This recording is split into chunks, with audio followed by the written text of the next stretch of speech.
so I've got about 30 minutes of material. I'm told I got about 25 minutes, so I'm going to move with alacrity. But the goal here for you guys is to take away how to pitch to win, right? So let's start with slides. Yep. There we go. Who am I, and why should you care? So deep background, I've been in the business for 30 plus years. That picture of me is at DEF CON, I'm going to say that's DEF CON 4 or 5, but my first DEF CON was DEF CON 2. So I've been in the hacker community longer than dirt. I've been in venture capital for about 15 years as well. So I've been investing as a professional for quite some time. I've taught classes on entrepreneurship at NYU. So I think I know what I'm talking about, but you guys get to be the judge of that. I've reviewed about 1,000 pitches. What my job here for you today is to teach you kind of the process of venture capital, how we as VCs view the process and view the companies that we're pitching or getting pitched, and then how to best prepare yourself for that entire process. All right. So, key takeaways.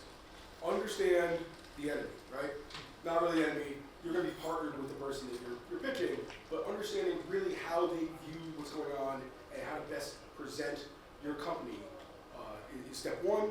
Step two is how to navigate the entire process, right? So pitching is one of those things that you only do it, most entrepreneurs, 5 or 6 times in the course of a company, and if you're a multi-time entrepreneur, 10, 12 times through the process in your lifetime. I go through that process, several times a month. So hopefully I can tell you how we view it, because we spend a lot more time in it. Last, how to pitch in a way that makes you one of the companies that someone has to invest in, right? That's the end of at the end of the day, that's the goal, is to drive a process where you are the hot commodity. All right. So, what do VCs actually look for in companies? First one, you're going to hear this all the time, it's team over tech, right? Technology's great, it's important, but it's not the main thing that drives winning, right? There's all sorts of stories, the Betamax is better than VHS, you name it, where technology isn't really the winner, it's the team you've put together. So the first thing you want to do when you start pitching is give an idea of why you're the team to solve the problem that you brought forward. Now it says cyber VCs at the top of this. This is a cyber conference. I am a cyber VC, right? So my company, Lytical Ventures, we primarily invest in cyber, early stage, pre-seed, seed, Series A, so the earliest stages. But a lot of this stuff goes for all venture capital, and I'll give you where the differences are. So the next one is painkiller versus vitamin. Again, this is a universal concept. You want to solve a real pain point. In cybersecurity, that's generally pretty easy. Most of the problems are real problems. But every once in a while, you find someone trying to solve a problem that is sort of tangential. It's not one of the things that you really care about. And so making sure that you really are something that CISOs want or security teams are really looking to buy. Go to market. This is probably the one I see most overlooked at pre-seed and seed investing, right? It's the idea of, I've got a great product, it'll sell itself. No, not really. Or the middle market, SMBs, don't have all the tools they need. There's plenty for the enterprise. I'm going to go sell the SMB. Great. How? Because getting the first 5 to 10 customers at $20,000 a piece isn't all that hard. It's the next 100 that matter, right? It takes a lot more to sell the middle market than it does to sell the enterprises. Why? Because the enterprises might write you a $200,000 to $1 million check. You just need a lot less of at-bats. And so how do you get that go-to-market? Finally, we talk about moat. There's some concept that moats are going away, that any business you do that's good enough, someone's going to enter. So moats are usually something you look more at the Series B, Series C, as you get later in the process. But even early on, how do you differentiate yourself versus the other startups in the hot space? One thing that characterizes cybersecurity that's different than many other parts of the market is how quickly any idea gets 5 or 6 or 7 competitors, right? So AI for the SOC wasn't a thing 2 years ago, and now, literally, I can't name it. There must be 30 that are going after that.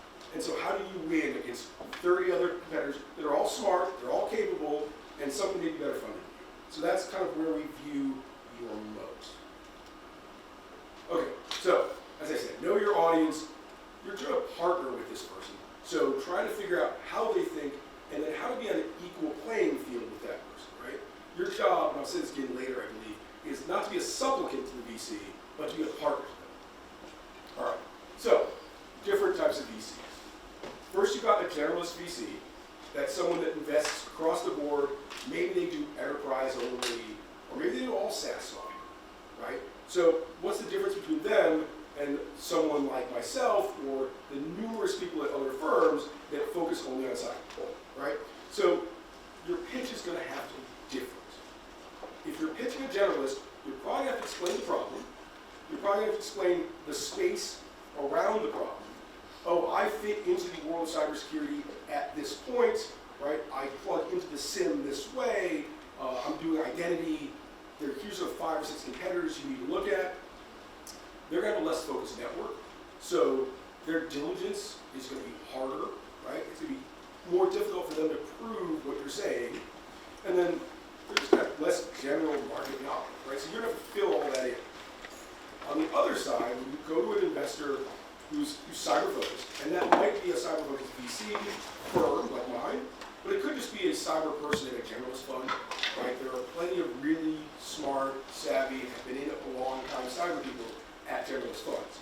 So I'm going to lump them all together. They're going to be more skeptical, right? They've already seen 15 AI SOC plays, I'm going to use that one, or IAM, or PAM, right? They've seen a dozen competitors. They know the history of this space, right? So you're going to have to figure out how to say why now, right?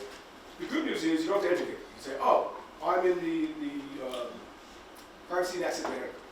Great, they're going to know all that, and they're going to quickly delve into how are you doing. The other piece to think about is they're slightly harder to find. Now this is changing. You're starting to see more and more cyber-focused VC funds where that's all they do. And so it's getting easier, but it used to be a lot more work to figure out who they are. Okay, so I'm going to spend a bit of time here. For your diligence on a fund, this is the thing to think about. Fund size dictates check size, it dictates strategy. If you tell me the size of a fund, in my head I can do a bunch of math and tell you their strategy, how big the checks they write are, how they interact with their companies, generally speaking, right? And all I need to know is it's a $100 million fund versus a $500 million fund versus a $1 billion fund. So the most obvious is these big $1 billion funds are unlikely to write 500K checks. It doesn't work for them, right? The math doesn't math. I'll get down to that portfolio math section in a second. So knowing how big the fund is should give you an idea of what size checks they want to write and what you should be asking for, right? So you should, of course, first go in with an idea of, okay, to get 18 months out, I need X dollars. Cool. But you're going to be somewhat flexible. If someone offered you 2X that amount, you'd probably take it, right? So you got to figure out what the ask is to different funds. One of my partners just came off of fundraising 2 years ago, and he likes to talk about this bullet here of it's actually easier to raise from a $50 million fund than it is a $20 million fund. Why? They've got more capital to deploy, and so smaller checks are a smaller part of their fund, and so it's just easier for them to write that check, right? If they lose 1% of their fund, not a big deal, whereas a smaller fund, that might be 10% of their fund. It's a bigger deal.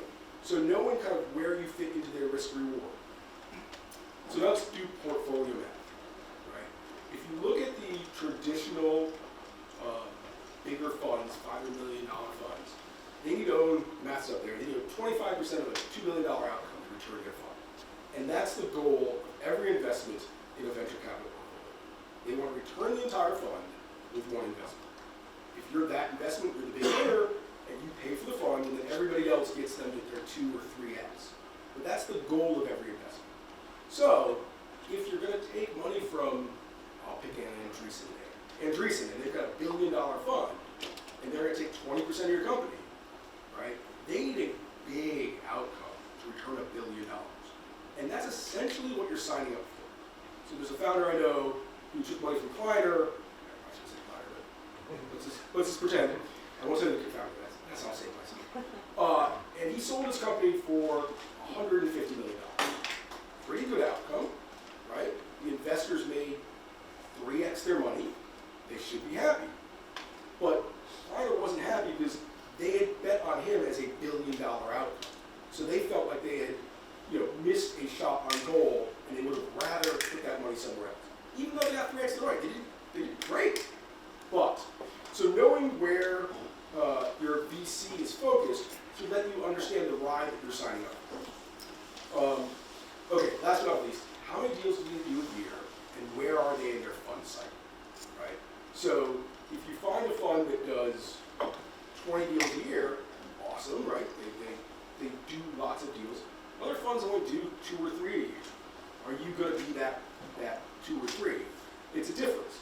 The other piece is, where are they in their deployment cycle? Are they beginning a new fund? At the beginning, people move pretty quickly. They deploy a lot of capital because they've just got a new fund, they've got 0 companies in it, they need to put the money to work. Middle of the fund, they're at their normal pace. The last deal in a fund never happens, right? The bar is so high that the last deal, it never happens, it's unfair, but the last deal never happens. So you should, as not a supplicant but a partner, one of the things to do in an early meeting is ask where they are in the fund cycle. Now again, you can Google a bunch of this, the data will be okay. Crunchbase usually has kind of the fund size. You'll have an idea. Why not just ask, right? Like, what check size are you looking to write? Where are you in your fund cycle? That's a great way to get on the same page and show that you're trying to partner with the fund, partner with the VC to do what they want, right? Because your goals hopefully are aligned. So it's a bad idea to take money from I think I can get a $200 million exit. Great. Don't go to a $1 billion fund, right? They're not your target then. Because to them, a $200 million exit is not a win, right? It's massive for you. You own 50% of the company, you walk away with $100 million. Great. It's great for a small VC, right? They walk away with $20, $30 million in a $30 million fund. That's awesome. But it's not good for the big boys. So you need to know what you're signing up for. All right, so what do VCs do and not do, and how they claim? So I'm going to use the claim to help you. And then I'll tell you what I've done for my companies in the last month or so. So you'll get to see what we actually do. So, cyber-focused VCs are going to help you with network, right? They'll walk you into a bunch of CISOs. They'll help you with talent and recruiting, right? So they'll introduce you to salespeople that have been in cyber for 20 years. They'll give you go-to-market advice. Actually, everyone's going to give you go-to-market advice, so don't worry about that. Investor connections, right? So they're going to help you fundraise the next round. They're going to prep you for that next round. And then there's some amount of brand that matters, right? So generalists or industry funds like, I don't use Google Ventures. Okta Ventures would be a good one. They're pretty cyber-focused. Sony Ventures. There's all these venture firms that will look to a cyber-focused VC as a brand of, okay, yeah, that cyber-focused person's in. I'll go in as well as a generalist because I know that at least the cyber part's good. I'll look at the other pieces and figure that out for myself. But the tech is good because these guys are in. So that's what they will do. What they won't do is sell your product for you, right? Now, there's been some stuff in industry with some pay-to-play and blah, blah, blah. But again, that is now over, let's hope. And so you shouldn't expect those VC intros to be automatic sales. They'll open a door, but you still need to walk through the door, sell a thing, have something to want. They want to create product market fit. This sounds obvious, but again, you're going to have something people want, right? Fixing team dysfunction, right? If you and your co-founder can't get along, there's not much they can do. I actually had a team once get like in a fight on a Zoom call in front of me. Probably not going to last, right? And solve narrative issues. So if you don't have a good story, I'm going to come back to the storyline again. If you don't have a compelling story, your VC can't fix that. That's something that you need to make yourself. So, all right, that's what we claim we do and don't do. Just to give you an idea of stuff I've done in the past, let's say 2 weeks for either portfolio companies or companies I'm trying to get invested in. I've interviewed a couple different CFO candidates for my companies. They want to hire a CFO, so we're putting them through their paces. I've made introductions to 3 or 4 cyber-specific vendors, right? A marketer that only does cyber, a headhunting firm that only does cyber. What else have I been up to? I made a bunch of introductions to other VCs. So when my company is raising, I show it to a bunch of VCs I know and say, I love this, here's why. Bunch of board meetings, those are strategy. I think we are helpful there because we see a broader part of the market than you do as a CEO's heads down. But that can be a questionable one. What else have I been up to? See if I hit everything there. And then, I make CISO intros. One of the things I'll do as part of my diligence is introduce a company to a CISO. And sometimes that CISO gets really excited. That's great for my diligence. I now know it's a real problem. Every once in a while that CISO will join as an advisor. That's even better for me, better for the company. So those are the types of things you should actually expect that will tell you nuance. Okay, so next we're going to talk about pitching and the fundraising process. Okay, so how VCs run a process, right? It starts with sourcing deals. How do we find the companies that we're going to look at? Just to give you a quick idea, most firms look at about 100 deals for one deal, right? As a focused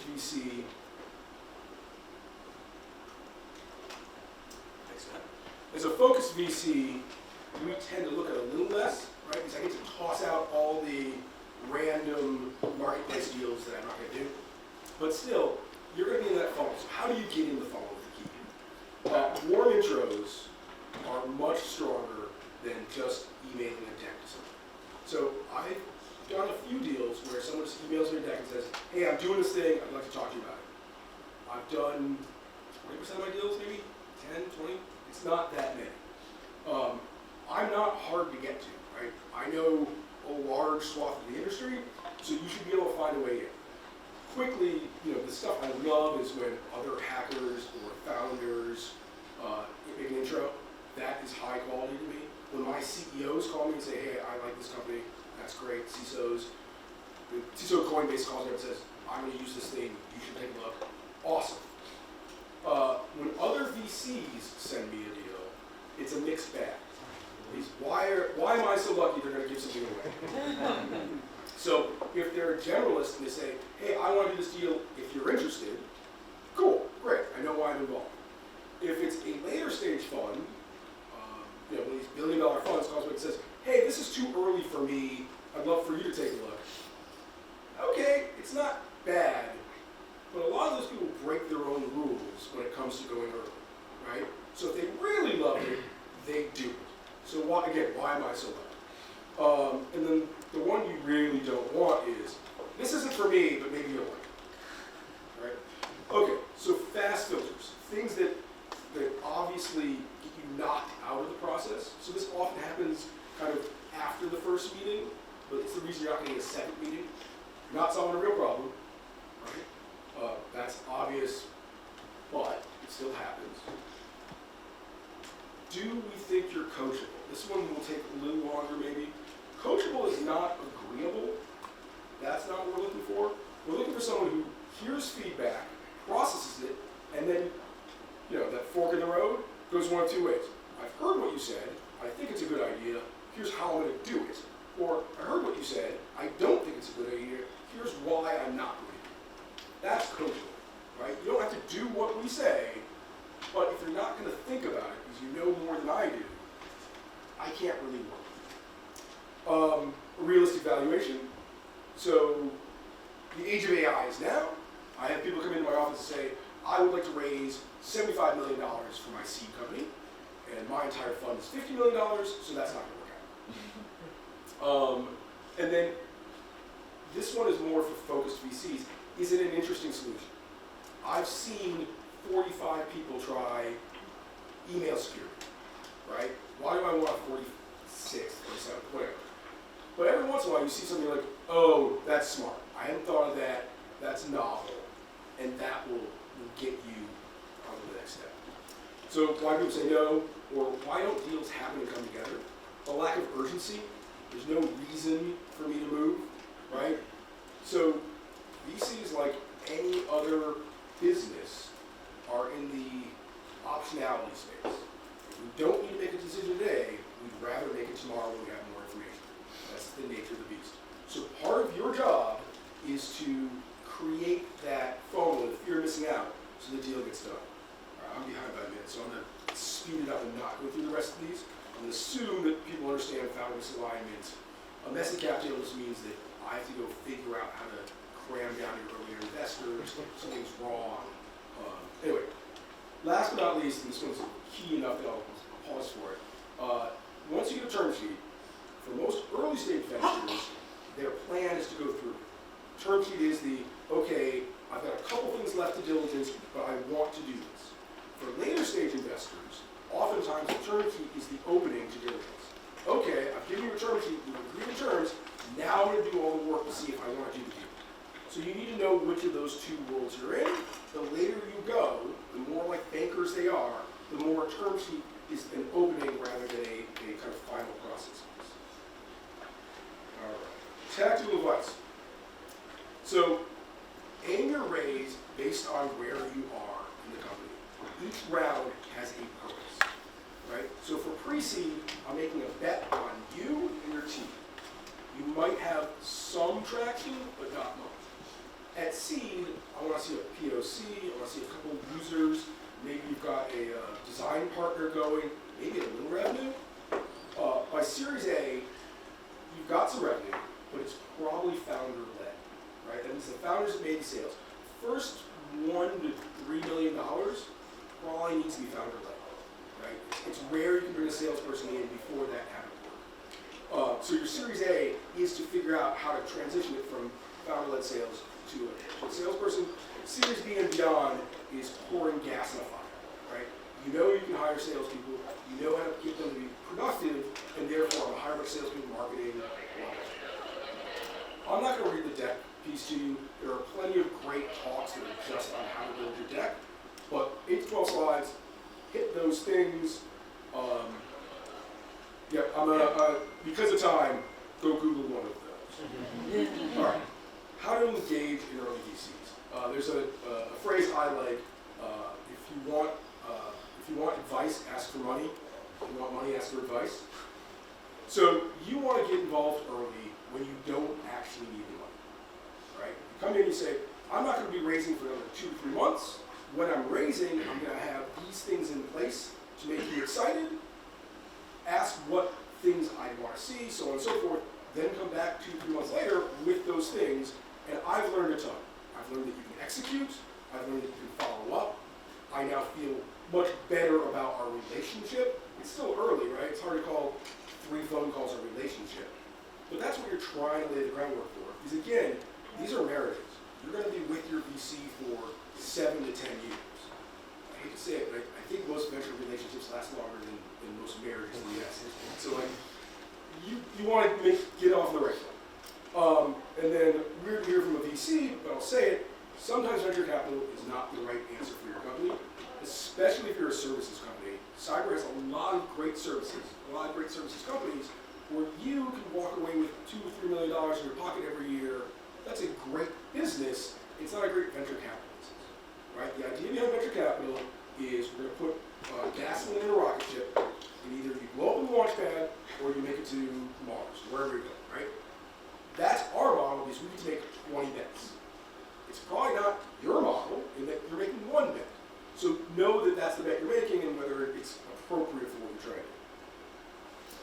Okay, so these are real mistakes, but, and I'll give the but in a second. Top mistakes founders make according to VCs. These are the reasons we say we're not interested. You're focusing too much on your product, not enough on how to get to the market or who the market is. So no one wants a 5/6 inch drill bit. What they want is a 5/6 inch hole. and too many people focus on how cool the drill is, right? I don't know, I'm a nerd, I've been a hacker for years, I love playing with technology, but that's not what I want to hear when I get pitched. So, the next one, pitching VCs like they're engineers. I'm susceptible to this because I was an engineer, but honestly, I don't really care, especially the first couple meetings. Oh, it's 25, right? I got one, okay, I'm good. I don't care how you're going to do it. I care what you're going to do and how you're going to get to the meeting. Know your ICP. Don't play buzzword bingo. I have great examples of buzzword bingo. I'm going to skip them. Last but not least, don't dismiss your competition. It shows that you haven't done your homework, or there's no marketing. So, the real mistake founders make, and we're going to end here, is not having a compelling vision of the story.